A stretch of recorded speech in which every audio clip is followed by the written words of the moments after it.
wabarakatuh. Innal hamdalillahi nahmaduhu wa nasta'inuhu wa nastaghfiruh wa na'udzu billahi min sururi anfusina wa min sayyiati a'malina man yahdihillahu fala mudhillalah wa may yudlil fala hadiyalah. Asyhadu an la ilaha illallah wahdahu la syarikalah wa asyhadu anna sayyidana wa habibana Muhammadan abduhu wa rasuluhu al-muttasifu bi makarimi kibarun wa sabiyya wa ala alihi wa ashabihi wa man tabi'a bi ihsan ila yaumil akhir. Rabbi shrah li sadri wa yassir li amri wahlul 'uqdatam min lisani yafqahu qawli. Rabbi zidna ilman warzuqna fahman. Alhamdulillah, hadirin jamaah online yang dimuliakan oleh Allah, kita masih berjumpa kembali dalam kajian rutin ba'da tarawih ya. Yang kali ini akan diampu oleh ustadz kita, ustadz muda kita yang keren, yang beken ini ya, seorang praktisi pendidikan, Ustadz Azwar Mujtahid MPD. Beliau adalah seorang praktisi pendidikan, terutama pendidikan remaja nih. Jadi fokus beliau itu lebih ke keluarga, remaja, bahkan anak-anak pun beliau sedang tekuni pendidikan anak-anak. Kemudian, karena beliau adalah praktisi pendidikan, ikhwan, maka materi yang akan kita bawa, materi yang akan Ustadz bawa itu adalah temanya jelas tentang pendidikan, yaitu pendidikan Islam membentuk kepribadian. Saya yakin para jamaah online ini penasaran nih, karena apalagi saat-saat sekarang kita bisa melihat fenomena ya, apalagi di kota saya ini sudah terjadi 3 atau 4 kali itu terjadi tawuran malam-malam sekitar jam 2 malam. Mereka itu membawa senjata tajam ya, senjata tajam, dan itu sepertinya bukan hanya tawuran remaja biasa, karena itu pertama sudah 3 kali dan itu sepertinya merembet dari sebelum puasa. Saya pernah melihat itu di media sosial itu di Jakarta dan di Bandung. Nah, sekarang sudah ke kota saya ini, dan saya yakin ini itu bukan hal yang biasa-biasa saja. Dan terutama nih para jamaah yang sudah menjadi orang tua, ya punya anak atau punya adik, ya kakak-kakak yang punya adik, saya yakin khawatir nih, barangkali bisa jadi anak kita, saudara kita itu bisa jadi terbawa, ya, karena mereka kebanyakan bukan pelaku, mereka itu hanya terbawa oleh arus pergaulan mereka. Karena itu ya, agar kita bisa membentengi keluarga kita, anak-anak kita dari pergaulan yang sudah tidak biasa-biasa saja seperti itu, mari kita dengarkan ceramah ya Mau'idatul Hasanah dari Al Ustadz Azwar Mujtahid MPD. Ustadz, tafadhol masykuran. Bismillahirrahmanirrahim. Assalamualaikum warahmatullahi wabarakatuh. Alhamdulillah alladzi khalaqal mauta wal hayata liyabluwakum ayyukum ahsanu amala. Asyhadu an la ilaha illallah wahdahu la syarikalah wa asyhadu anna Muhammadan abduhu wa rasuluhu la nabiyya ba'dah. Amma ba'du. Alhamdulillah, puji kepada Allah Subhanahu wa taala kita panjatkan ya di malam ke-8 ya, berarti masuk ke-8 di bulan Ramadan ini. Semua kita semua dalam keadaan sehat, dan semoga pahala-pahala yang dari amal kebaikan kita lakukan diterima sisi Allah dengan berlipat-lipat kebaikan. Amin amin ya rabbal alamin.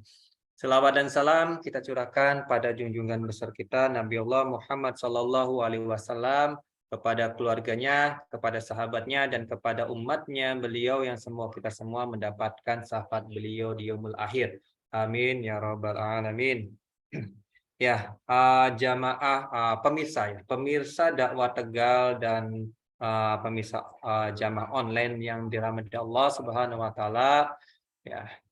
Seperti yang tadi disampaikan oleh Ustadz Anom, host kita, yang beliau juga seorang praktisi tentunya, ya. Yang beliau juga seorang praktisi pendidikan, walaupun pendidiknya bukan pedagogik tapi andragogik, ya. Berarti orang-orang dewasa, andragogik, ya, bukan.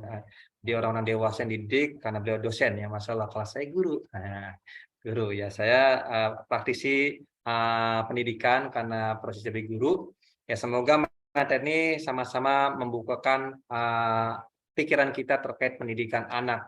Ya, seperti yang disampaikan oleh Ustadz Anom terkait ya apa yang terjadi di tengah masyarakat, Masya Allah, naudzubillah, ya, kita mengerikan. Kita lihat banyak sekali kenakalan-kenakalan remaja yang menjurus ke kriminal, ya, kejahatan remaja. Ya, karena memang kenakalan dan kejahatan hampir beda tipis, ya. Ya, karena dari kenakalan remaja menjurus pada kejahatan, ya, remaja.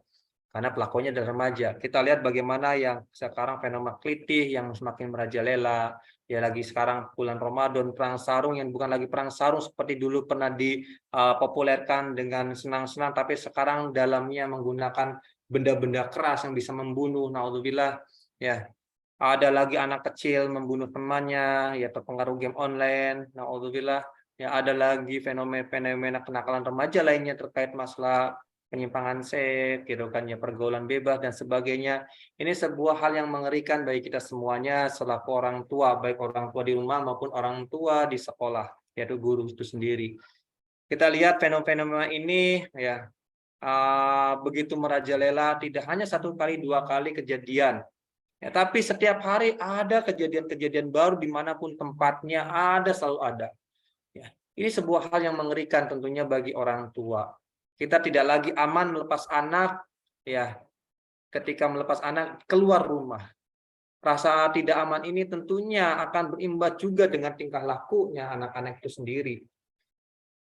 Maka dari itu izinkan saya, ya, memaparkan materi terkait, ya, pendidikan, ya, Islam akan membentuk kepribadian yang kuat.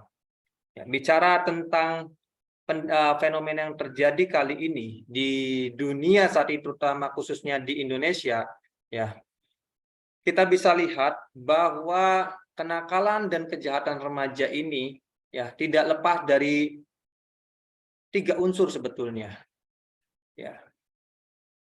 Kalau faktor pendorongnya 2, faktor pendorong dari dalam dirinya sendiri, ya, dan faktor pendorong dari luar. Kalau faktor pendorong dari dalam dirinya sendiri ini biasanya adalah akibat, ya, namanya remaja itu proses pencarian jati diri. Dia labil, mencari hal-hal yang baru, ya, mencari hal-hal yang kemudian menyatakan bahwa saya seperti ini. Ya. Dan itu memang secara psikologis, ya, memang remaja ini adalah proses pencarian jati diri. Ketika kemudian proses pencarian jati diri ini kemudian salah, ya, kemudian kelabilan ini kemudian mendapatkan sesuatu yang salah, maka akan kemudian membentuk sesuatu kepribadian yang salah juga. Akan membentuk suatu tingkah laku dan tingkah pola yang salah juga. Dan itu akan terus menjadi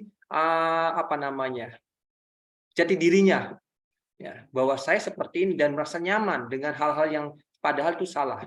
Dan ada faktor yang luar, faktor yang eksternal. Nah, faktor eksternal ini adalah pola pendidikan keluarga, pola pendidikan masyarakat, dan pola pendidikan sekolah.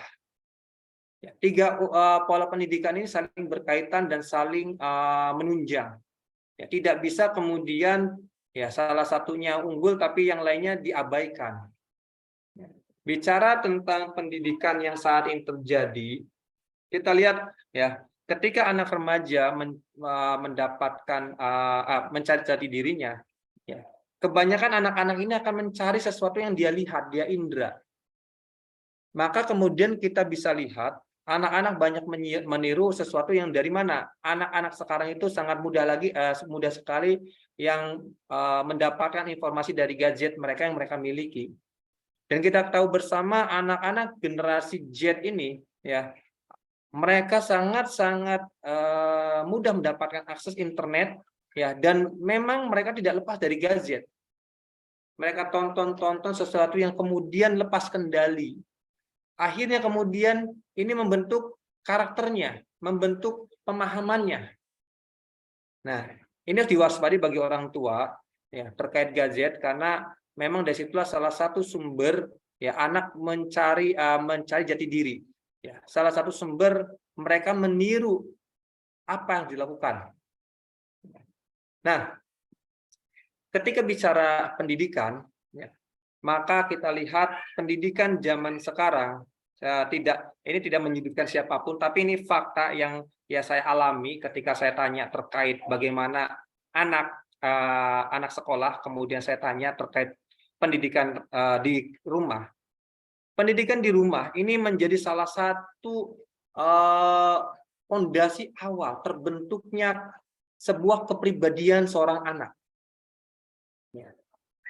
Dan faktanya yang saya dapatkan, ya mungkin di tempat lain beda, ya gitu kan ya. Karena memang beda kultur, mungkin beda kemudian pola, ya banyak pengaruh-pengaruhnya. Tapi yang saya rasakan ketika saya kemudian bertanya pada anak-anak, bagaimana pola pendidikan mereka, dan saya amati dengan ketika orang tua datang ke sekolah, kemudian kepedulian mereka terhadap pendidikan anak-anak. Banyak orang tua saat ini lebih mementingkan ya keterpenuhinya materi ya dibanding keterpenuhinya kasih sayang seorang orang tua. Sehingga yang terjadi, anak-anak ya terabaikan pendidikannya di rumah. Mereka dilepas begitu saja, tidak dikawal karena orang tuanya sibuk mencari materi. Karena bergesernya paradigma orang tua ya, bahwa mereka anggap kasih sayang bisa ditukar dengan materi. Materi adalah pengganti rasa kasih sayang. Ketika mampu memenuhi kebutuhan materi anaknya, maka itu adalah wujud dari kasih sayang orang tua. Dan ternyata ini menjadi bumerang bagi orang tua. Karena keabaian orang tua dalam pendidikan keluarga ini menjadi fondasi dasar sehingga kemudian mereka sulit dikendalikan. Apalagi ditambah pendidikan dengan basis akidah bagi keluarga muslim, ini juga banyak yang ditinggalkan. Anak-anak ya kita lihat ya ketika saya tanya pun terkait sholat 5 waktu, banyak yang abai. Sholat 5 waktu tidak dilakukan semaunya, sekehendaknya. Nah, ini sebuah permasalahan. Karena saya lihat itu, kalau pengalaman saya menjadi guru, ketika saya mengendalikan anak yang sudah bisa 5 waktu, ya mereka mudah untuk disentuh hatinya, mudah diajar dalam kebaikan. Ya, ini saya rasakan itu sendiri gitu kan ya. Dia lebih mudah untuk dikendalikan. Nah, jadi ini yang faktor pertama, fakta yang terjadi di tengah masyarakat, bahwa pendidikan di basis keluarga ini ya sudah banyak diabaikan. Terkait pendidikan dasarnya, basis akidah udah banyak ditinggalkan. Kemudian berubahnya paradigma dari kasih sayang ya kemudian digantikan dengan sebuah materi sebagai pengganti kasih sayang, sehingga orang tua banyak sibuk di luar. Ya, padahal ternyata ya saya menangani kasus-kasus, kebanyakan mereka yang bermasalah itu adalah kurang kasih sayang orang tua, kurang perhatian orang tua, sehingga mereka mencari perhatian ke yang lain. Ya. Lalu ditambah lagi, ketika itu sudah di keluarga pun tidak dibentuk, di masyarakat, ya itu jadi masalah juga, karena di dalam masyarakat banyak orang-orang sudah abai terkait kemaksiatan atau abai terhadap sesuatu yang sebetulnya penyimpangan-penyimpangan. Banyak dari umat Islam, kaum muslimin, ya mereka lebih peduli dengan keluarga mereka. Banyak ungkapan sing penting nggak anakku, sing penting bukan keluargaku. Pengabaian ini terhadap kemaksiatan dan penyimpangan-penyimpangan di masyarakat, pembiaran ini akan menjadi sesuatu yang bahaya. Seperti yang Rasul sampaikan, ya dikatakan bahwa masyarakat itu seperti kumpulan orang yang naik dalam perahu gitu kan ya. Ketika perahu itu kemudian ada yang di atas, yang di bawah, ya lalu kemudian salah satu dari orang yang di bawah itu kalau mau ngambil air naik ke atas, ya Suatu ketika yang di bawah ini kepikiran, bagaimana kalau saya lubangi saja lambung kapalnya dari bawah gitu kan, sehingga tidak harus naik turun gitu kan, tidak mengganggu orang lain. Ya, andaikan ini dibiarkan, tentunya celaka semua orang-orang yang di dalam kapal. Tapi andaikan kemudian ini dicegah, maka selamatlah seluruh orang-orang yang di atas kapal. Itulah masyarakat. Pengabaian yang terjadi akhirnya menjadikan sesuatu yang salah dianggap lumrah. Sesuatu yang salah menjadi hal yang biasa. Mungkin dulu zamannya orang-orang tua kita di tahun 70-an, tahun 60-an itu sangat tabu orang duaan. Tapi sekarang ya tidak lagi tabu orang duaan. Bahkan tabu kalau ada anak perempuan yang nggak diapeli. Ya. Orang tua merasa ketar-ketir, jangan-jangan anak saya nggak laku gitu kan ya. Ini yang terjadi. Ya. Di mana ketika ada kemaksiatan di luar sana, banyak orang tua mengatakan, sing penting bukan anakku. Ketika ada yang mabuk-mabukan remaja-remaja lain, sing penting bukan anakku. Ketika mereka mengumbar aurat, sing penting bukan anakku. Ketika mereka pacaran, sementing bukan anakku. Mereka lupa bahwa anak ini tidak selamanya di rumah. Mereka harus terjun ke tengah masyarakat. Beruntunglah kalau mereka sudah dipegangi akidah yang kuat dan sudah tertanam kuat dalam benak mereka. Ya, mungkin ini akan menjadi benteng mereka ketika terjun ke masyarakat. Tapi nyatanya pendidikan sekarang kan tadi saya katakan abai dalam pendidikan dasar di keluarga. Sehingga apa? Ketika terjun makin parah. Ditambah lagi sekolah ya sudah meninggalkan yang nama sekolah umum ya. Kalau sekolah basis agama, oke masih ada. Tapi sekolah-sekolah umum ya ini sudah ditinggalkan. Apalagi saya bicara tentang SMK. SMK itu kan mengkrep anak itu untuk mencari materi ketika sekolah. Ya, maka yang terjadi tentang masalah agama itu sesuatu ya yang dianggap sudah clear, sudah selesai. Ya, sudah selesai. Dianggapnya sudah selesai ketika mereka masih kecil ikut MI. Ya, sudah selesai ketika mereka kemudian di rumah gitu kan ya. Tapi nyatanya tidak. Ya. Dan kemudian sekolah karena kurikulumnya ada kurikulum nasional ini bukan basis ya Islam, ini akan sulit juga membentuk karakter kepribadian seorang anak. Yang terjadi justru hasilnya adalah anak-anak justru semakin kental dengan materialistis. Mereka sekolah tujuannya adalah untuk apa? Untuk mencari uang. Ya.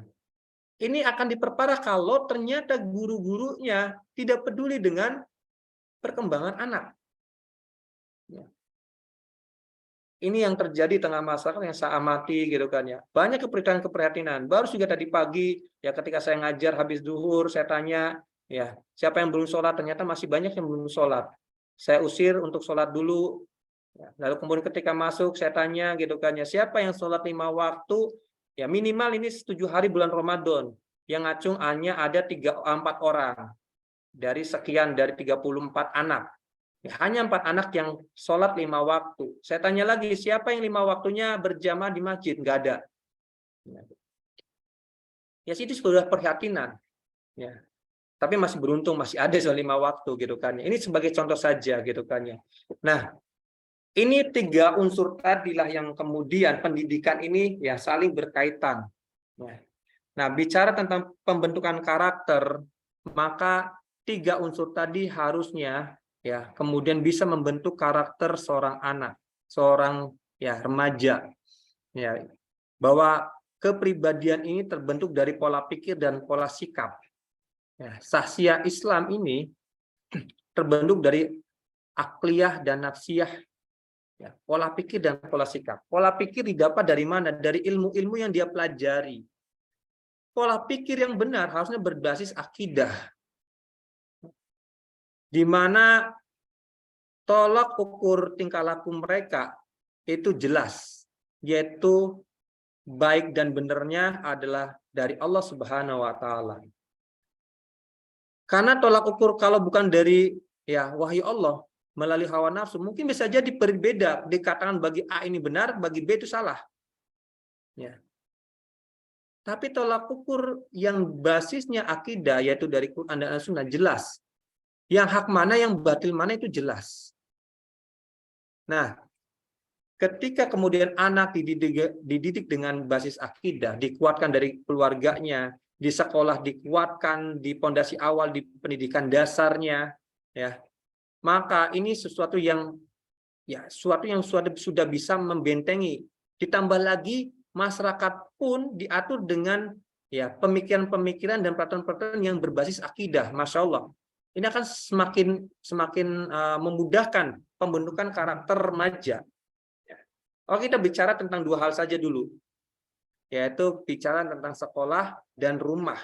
Karena berbicara dengan masyarakat, maka masyarakat ini ada satu unsur, yaitu peraturan yang diterapkan oleh sebuah negara. Ya, bicara itu maka ya negara menerapkan aturan Islam. Ya. Nah, kita bicara dua hal dulu. Ya, kita bicara tentang masalah keluarga, maka keluarga sepantasnya kita didik anak-anak kita dengan basis akidah. Kuatkan akidah anak. Bagaimana mereka mengenal Tuhannya yang hak untuk disembah, yaitu Allah Subhanahu wa taala. Didiklah mereka dengan akidah yang kuat. Ajarkan mereka mengenal Tuhannya. Tadaburi alam. Ya. Ajarkan itu kepada anak. Ajarkan ketaatan sejak dini. Ajarkan adab-adab sejak dini. Sehingga apa? Sehingga ini menjadi karakter. Ketika akliyahnya sudah tertanam, oh saya sama orang tua seperti ini. Itu adalah proses penanaman akliyah. Oh saya itu sama guru harus seperti ini. Oh saya itu harus bertindak seperti ini. Kata orang tua nggak boleh kayak gini, kayak gini. Oh saya itu Tuhan saya itu adalah Allah Subhanahu Wa Taala. Itu akliyah. Diajak berpikir, anak itu kenapa nggak boleh kayak gini, kenapa harus seperti ini. Ya. Dikembalikan, semua kenapa-kenapa itu adalah dikembalikan pada Allah Subhanahu Wa Taala jawabannya. Kenapa engkau harus seperti ini? Kenapa harus seperti ini? Kita kembalikan dengan akidah jawaban-jawaban tersebut. Kemudian, adab itu sangat penting. Kita lihat adab anak zaman sekarang. Wow, kalau kita nggak sabar, ya, jadi guru, mungkin hati kita sudah dag-dag-ser. Mungkin kita akan stres. Mungkin akhirnya kita mengatakan, "Wislah, yang penting anaknya saya nggak kayak gini. Anaknya wong juga, ngapain diurusin?" Ya. Itu sesuatu yang bisa jadi terjadi gitu kan ya. Karena kita tidak sabar, kita tidak tahu caranya. Nah, jadi adab ini sangat penting. Ya, sehingga kemudian dia tahu bagaimana bertingkah pola dan mereka tahu ketika ya dalam belajar dia tahu adabnya seperti apa. Ya, ketika belajar mereka tahu adab terhadap guru seperti apa. Ya. Itu akan tenang. Ya. Kita merasakan bagaimana di sekolah ya kalau belajar gitu kan anak masya Allah gitu kan harus kita banyak-banyak sabar terkait adab ya anak dengan gurunya gitu kan ya melunjaknya minta ampun ya ada ya anak sama guru gitu kan yang ngelawan guru anak tersebut ya ada gitu kan ya ini terkait adab. Nah kemudian terkait juga masalah fikih-fikih dasar itu juga penting ditanamkan dari sekolah. Dari rumah gitu kan ya. Ini sangat penting karena apa? Ya fikih-fikih dasar itu adalah bekal mereka bagaimana mereka harus sholat. Jadi sholat itu nggak perlu diajarkan di sekolah sebetulnya, harusnya dari rumah ya. Apalagi saya kemarin ngelihat anak SMK itu sekarang masih aja ujiannya terkait masalah bacaan wudhu, ya bacaan sholat. Kayaknya ketinggalan zaman banget deh, gitu kan ya. Mereka kok diajarkannya balik lagi ke masalah wudhu, sholat gitu kan ya. Harusnya mereka diajarkan bagaimana bisnis Islami seperti apa. Gitu kan ya. Bagaimana mereka itu harus tahu bahwa riba itu haram. Ya, karena itu sudah menyangkut mereka mencari nafkah. Bagaimana mencari pekerjaan yang halal itu seperti apa? Bagaimana ketika menanggapi ada pekerjaannya seperti ini, bagaimana sikap kita gitu kan ya. Kan harusnya seperti itu. Ya, karena mereka sudah bisa berpikir. Tapi ya ternyata ya seperti tadi gitu kan ya. Kok balik lagi ke masalah sholat, pelajaran agama gitu kan ya. Nah, jadi apa namanya? Hal ini ya sangat memprihatinkan. Kemudian ketika kita bicara orang tua sudah membentuk mengkret, adabnya bagus, itu kan ya, maka ini tidak cukup. Ya, ada sekolah. Ya, sekolah ini tidak boleh abai terhadap pendidikan anak, terutama masalah agama. Walaupun itu sekolah negeri, harusnya ya porsi agama ini harus ditambah karena kalau nggak ditambah ya kita tahu bersama kalau mencukupkan ya 3 jam pelajaran saja pelajaran agama gitu kan ya kurang cukup apalagi yang dipelajari adalah hal itu lagi gitu kan ya Kemudian juga ya kepedulian guru terhadap kepribadian anak-anak, bagaimana mereka harus bisa menjadi contoh yang baik ya untuk anak-anak didiknya ya. Jangan sampai ada guru melarang merokok tapi guru itu merokok di depan anak-anak gitu kan ya. Jangan sampai ada guru mengatakan harus jujur tapi dia itu sendiri berbohong gitu kan ya. Nah, ini kan anak-anak melihat, maka ya guru ini harus kemudian menjadi figur yang baik di hadapan anak-anak dan guru ini harus menjadi teladan yang baik. Dan ini sangat penting. Ya tentunya juga tidak bisa lepas dari latar belakang ya ke pendidikan guru itu sendiri, pendidikan sekolah, pendidikan rumah, dan pendidikan karakter mereka. Nah, ditambah lagi kemudian kita bicara tentang masyarakat, ya masyarakat harus peduli. Dalam Islam, dakwah itu adalah sebuah kewajiban.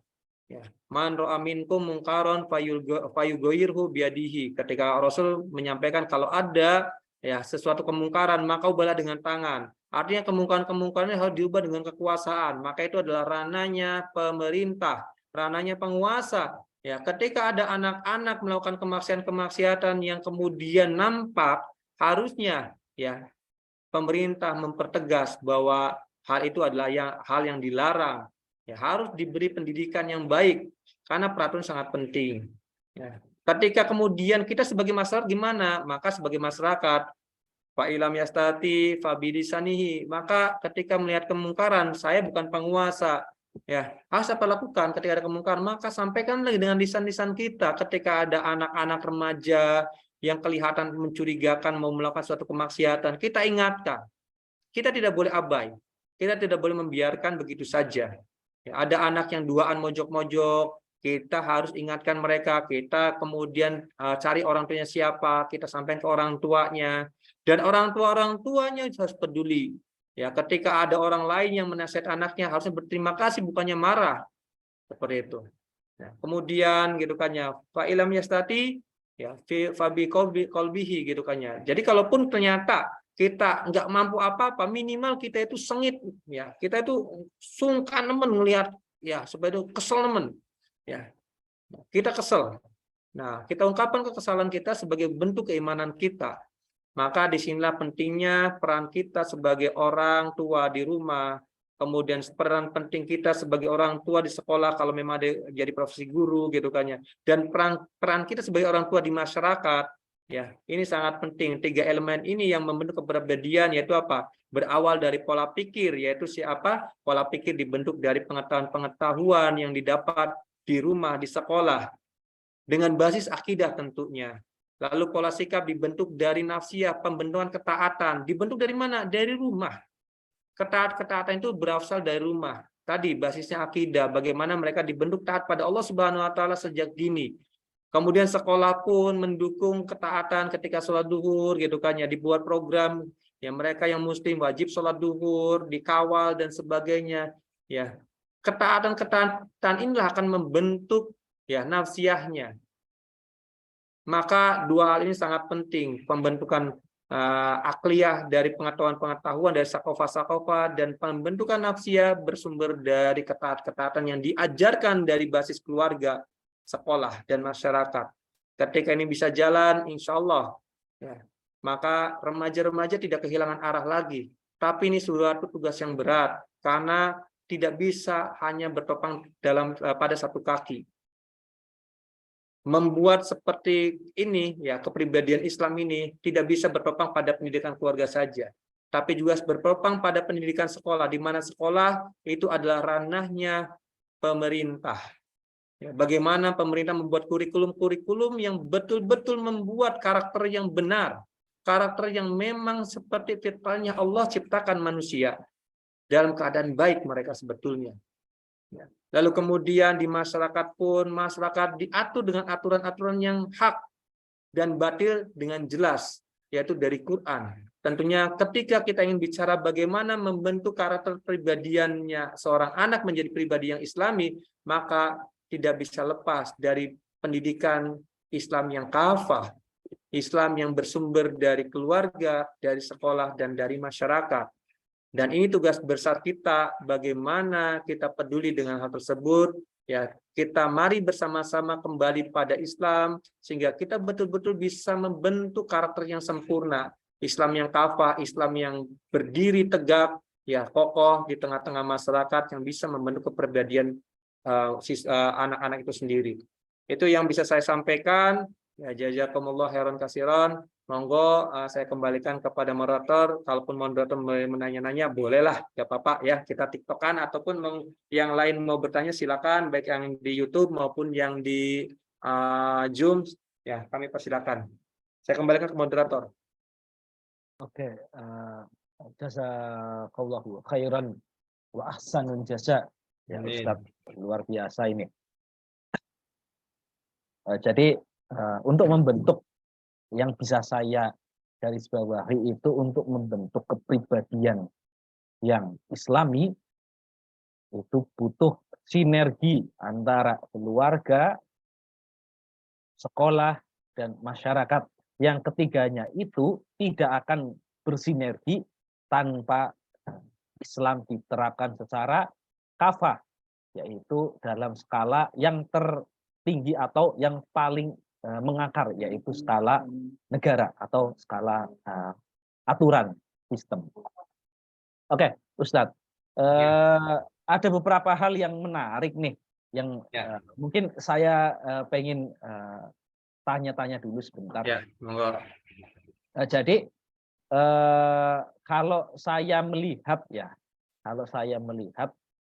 memang zaman saya dulu itu dengan zaman sekarang kok ada yang sedikit, nggak sedikit sih, malahan banyak perbedaan yang sangat signifikan, Ustadz. Jadi mungkin kata antum tadi, ketika kita sebagai masyarakat ketika melihat sebuah kemungkaran, maka harus dilubah secara lisan, ya harus kita ingatkan, ya kalau nggak mampu secara hati, dan padahal hati itu adalah selemah-lemahnya iman. Nah, memang tidak bisa dipungkiri ya, saya sendiri nggak tahu tuh, mungkin karena terbiasa abai mungkin ya.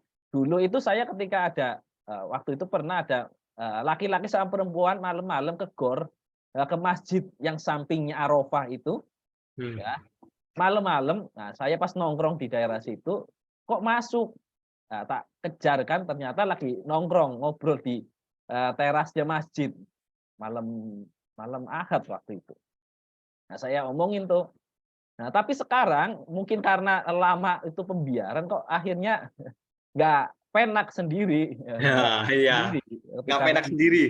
Nggak penak sendiri, dan ya ada sebuah kasus dia itu seorang yang harusnya punya tangan tuh, punya tangan. Dia adalah instansi di Kabupaten Tegal, ya. Dia adalah kepala desa, ya, kepala desa di Kabupaten Tegal. Dia itu memergoki, bukan memergoki sih ya. Dia itu mengunjungi seorang rumah warganya, yang warganya itu didatengin seorang pria bermain sampai malam hari jam 11. Nah, kepala desa ini itu menyuruh dengan baik-baik untuk meninggalkan, untuk pergilah, untuk pulang. Efeknya ya, si kepala desa ini malah dilaporkan ke polisi dan diancam, kalau nggak pengen lanjut bayar sekian juta. Nah, ini sempat ramai juga waktu beberapa tahun 2022 itu. Nah, jadi akhirnya kita masyarakat itu agak ketakutan juga barangkali ya, karena kita itu awam dengan hukum juga, ya karena barangkali diancam nanti saya laporkan mencemarkan nama baik atau mengganggu kepentingan pribadi dan lain sebagainya. Itu bagaimana, Ustadz? Ya, saya pernah mendapatkan ya kajian ya, dan kajiannya dari seorang pakar hukum gitu kan ya. Dan memang undang-undang yang ada ya, undang-undang terkait pencemaran nama baik dan sebagainya itu memang ya kita itu dipersulit dengan undang-undangnya ada justru akhirnya gitu kan ya. Di mana kita tidak boleh lagi melakukan penggerebegan gitu kan ya. Jadi ketika ada yang melakukan sesuatu yang tidak baik, misalkan ya perbuatan yang tidak senonoh, ya tadi contohnya adalah seorang laki-laki perempuan yang masuk ke dalam sebuah tempat yang ya itu mereka diindikasikan bukan suami istri, lalu kita datangi, itu bisa kita yang kemudian akhirnya kena delik. Ya. Karena dalam undang-undang tersebut yang harusnya menggerbek itu atas kelakuan dari keluarganya, gitu kan ya. Nah, ini juga jadi masalah. Ini menunjukkan gitu kan ya.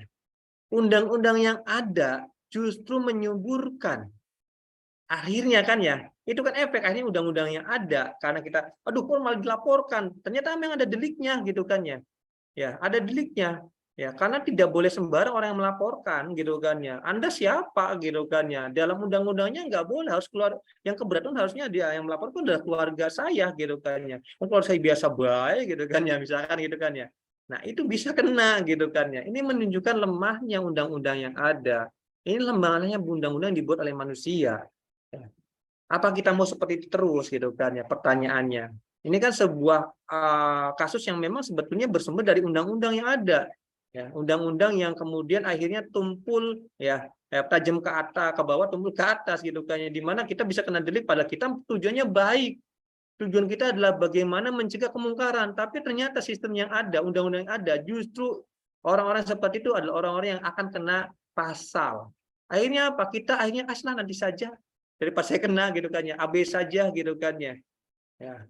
Jadi ini jadi masalah juga gitu kan ya. Maka sangat jelas gitu kan ya. Seperti saya sampaikan tadi ya pembentukan karakter kesaksiannya anak, pembentukan kepribadian anak ini tidak lepas dari peran pemerintah dan itu sangat vital sekali. Jadi diterapkannya peraturan yang betul-betul basisnya adalah akidah. Sehingga apa? Ya, sehingga tadi ya kemaksiatan itu bisa dicegah bahkan dicegah oleh penguasa sehingga ya tidak ada pembiaran karena apa? Pembiaran itu adalah kejahatan paling besar ya yang dilakukan oleh orang dewasa kepada anak-anak. Ya, mengerikan sekali. Oke, saya kembalikan kepada moderator. Oke. Mungkin untuk peserta yang ada di dalam Zoom, ya, untuk partisipan yang ada di dalam Zoom, barangkali ada yang mau disampaikan atau ditanyakan, mungkin saya buka untuk satu penanya ya, Monggo, silakan raise hand ya.